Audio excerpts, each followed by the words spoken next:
back to my channel and all. It's been so long that I haven't posted this video, so I hope you still keep in touch. We still keep in touch here. So if you are new here, my name is Palin, and as you can see on my channel, I am a working mom and also pumping mom. I try my best to pump for my son because that is my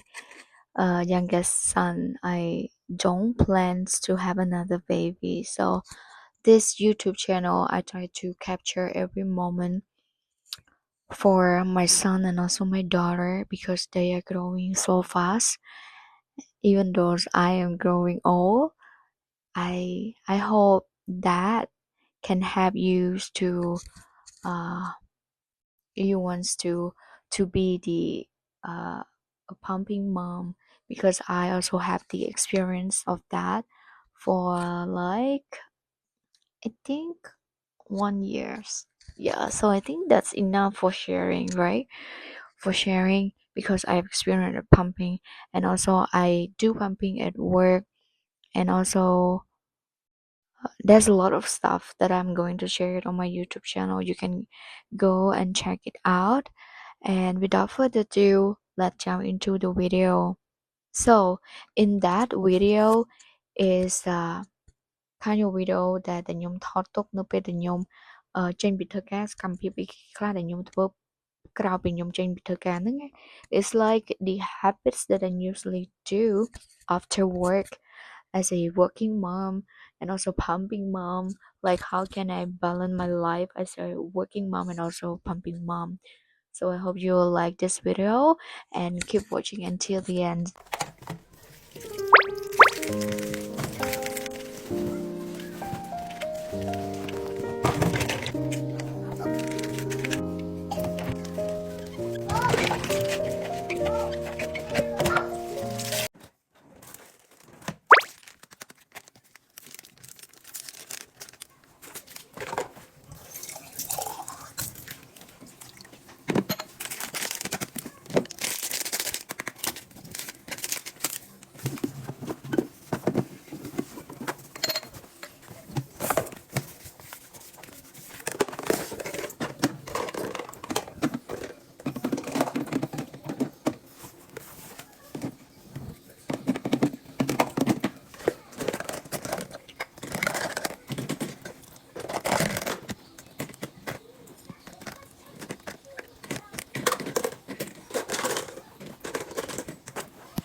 Thế con họ khơi vậy đâu, là họ đi đâu?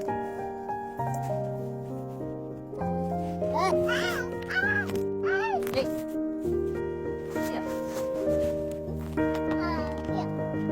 Rồi cái đi. Đi bắt bắt. Đó. Mà họ đi. Ui lên thân cây. Đi. Hello. Cậu ôm cây. Đừng nói là ui. Không đi cho chọn ơi.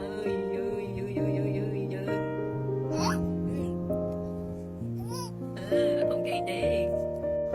Cây mà xin lại. Yes. ខ្ញុំនឹងព្យាយាមនិយាយនៅក្នុងវីដេអូនេះឲ្យបានលឿនហើយយើងអាច save ទៅបានអ្នកនរគ្នាអញ្ចឹងសកម្មភាពនៅខាងលើហ្នឹងគឺជាសកម្មភាពដែលខ្ញុំតែងតែធ្វើពេលដែលខ្ញុំចេញពីធ្វើការមកភ្លាមគឺកន្លែងការងារនៅកន្លែងធ្វើការយើងត្រូវជាម្ដាយគេជាប្រពន្ធគេអញ្ចឹងការងារផ្ទះគឺចាំបាច់ដូចខ្ញុំបើតែសម្រាប់ខ្ញុំបើចេញពីធ្វើការហើយពាក្យច្រើនគឺខ្ញុំតែងតែបញ្ញាបញ្ញាលដើម្បីមកផ្ទះព្រោះខ្ញុំចេញពីធ្វើការហ្នឹងខ្ញុំត្រូវទៅយកកូន and then បានយើងមកផ្ទះដល់ពេលមកផ្ទះទៅត្រូវរៀបចំសកម្មភាពដូចដែលមាននៅក្នុងវីដេអូហ្នឹងអញ្ចឹងហើយ ធ្វើជាម្ដាយគេគឺវាអញ្ចឹងឯងអ្នកទាំងអស់គ្នាប៉ុន្តែវាគឺជា happy moment មួយដែលយើងអាចមើលថែកូនក៏ដូចជាជួយការងារនឹងឲ្យបានល្អប្រសើរជាងមុនវាយើងអាចនិយាយថា no one is perfect ប៉ុន្តែយើងព្យាយាមដកកាត់នៅអ្វីដែលខ្លួនឯងចង់បាននៅអ្វីដែលខ្លួនឯងចង់ធ្វើអញ្ចឹងណាហើយវាជាសកម្មភាពមួយផ្នែកទេដែលក្នុងនាមខ្ញុំជាអ្នកដែលធ្វើការឲ្យគេផងហើយត្រូវបញ្ញាប់បញ្ញាល់មកមើលថែកូនខ្ញុំគិតថាខ្ញុំសំណាងឯងព្រោះដោយសារតែខ្ញុំមានម៉ាក់ខ្ញុំយាយរបស់កូនខ្ញុំដែលគាត់អាចនៅចាំមើលថែកូនខ្ញុំពេលដែលខ្ញុំត្រូវទៅរកស៊ីត្រូវទៅរកលុយដើម្បីមកចិញ្ចឹមកូនខ្ញុំអញ្ចឹងខ្ញុំគិតថាខ្ញុំជាមនុស្សម្នាក់ដែលសំណាងមែនតែម្ដាយគេបានយើងយល់អារម្មណ៍នឹង